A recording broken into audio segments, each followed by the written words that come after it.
vou tentar começar a pensar essa questão da liberdade e vocês começarem a verificar como é difícil pensar isso em linhas espinosistas. O que o Spinoza diz? A obra do Spinoza, eu vou dividir em duas. Digamos que, de um lado, o Spinoza pensa Deus. De um lado, ele pensa Deus. De outro lado, ele pensa os homens. Não seria exatamente os homens, é uma redução.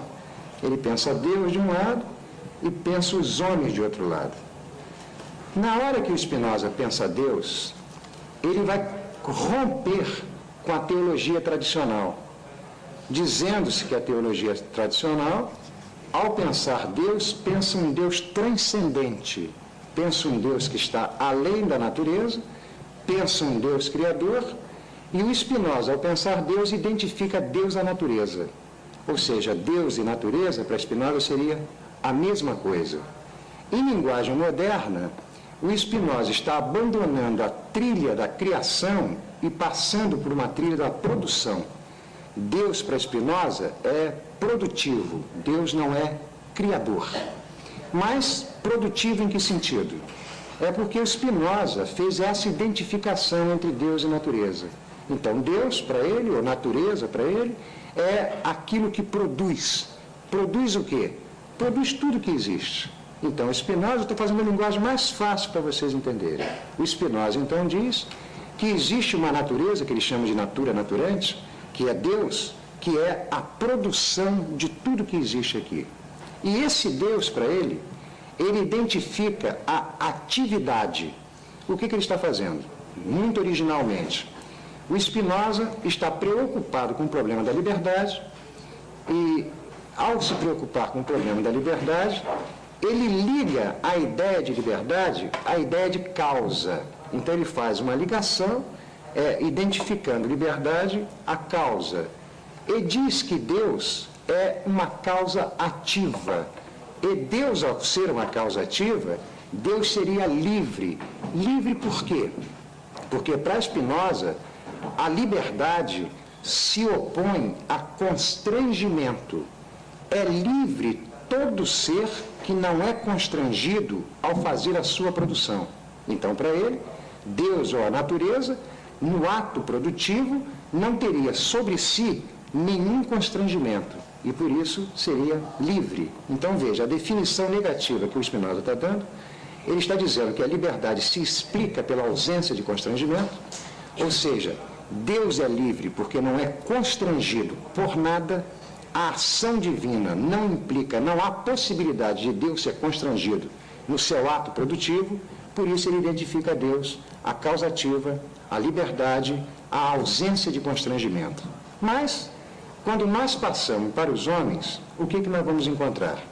Os homens entre eles, ou os homens entre as coisas, necessariamente os homens são constrangidos por forças externas a eles. Os homens não seriam como Deus, não teriam a possibilidade, como Deus tem, de agir sem que houvesse sobre eles forças externas, forças que os constrangessem. Então, quando Spinoza começa a falar em termos de liberdade e liga essa ideia de liberdade ao homem, o que nós vemos de imediato é que, ao que parece, não há possibilidade de os homens serem livres. Por quê? Porque os homens, eles estariam necessariamente se confrontando com forças que vêm de fora. O que significa isso? O Spinoza aqui faz uma prática muito bonita, dizendo que todos os seres que existem são dotados de ação e de paixão. Os homens, eles não poderiam ser ativos, porque as forças que vêm de fora é que viriam constituí-lo. Então, todos os seres que, para se constituir, precisam de forças que vêm de fora, seriam seres apaixonados. Então, o homem, enquanto tal, ele seria um ser apaixonado, porque ele não poderia agir a partir dele. Ele necessitaria de forças que vêm de fora, que iriam constituí-lo. Então, nessa posição inicial, o homem sendo tomado como um corpo apaixonado, como aquele que se constitui por forças que vêm de fora, implicaria em dizer que o homem estaria prisioneiro da servidão. Por quê? Porque o Spinoza colocou que a liberdade é igual à causa ativa. Liberdade é igual à efetuação de natureza. É livre aquele ser que, ao agir, ele efetua a sua natureza. E os homens, como estão em confronto com outros homens, em confronto com outras coisas, eles não poderiam efetuar as suas naturezas, porque as forças que vêm de fora os constrangeriam. Vamos fazer uma imagem. Vamos pensar exatamente o que o Spinoza está dizendo dos homens. Os homens seriam como um grande oceano, um enorme oceano, cercado por ventos contrários. E esses ventos contrários, nos seus movimentos violentos, produziriam as ondas.